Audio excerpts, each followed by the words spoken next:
Let's start by solving 1 plus 1, which is 2, to 5, 50 divided by and subtracted by 2.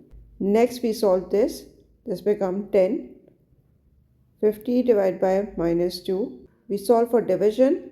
This comes 5 minus 2. That means 3, which is not the right answer. Now let's see how to use PEMDAS or BODMAS method correctly. They are same methods used by different name in different countries.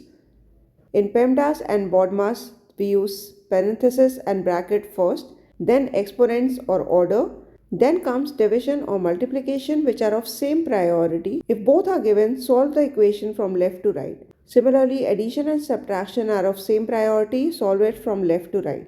Since bracket come first in order, we'll solve 1 plus 1, which is 2. This becomes 50 divided by 5, 2 minus 2. When 5 and something bracket is given, the number needs to be multiplied. You can also write this as 50 divided by 5 into 2 minus 2. This gives the question more clarity. Now you can easily apply other rules. We have both division and multiplication. We'll solve it from left to right.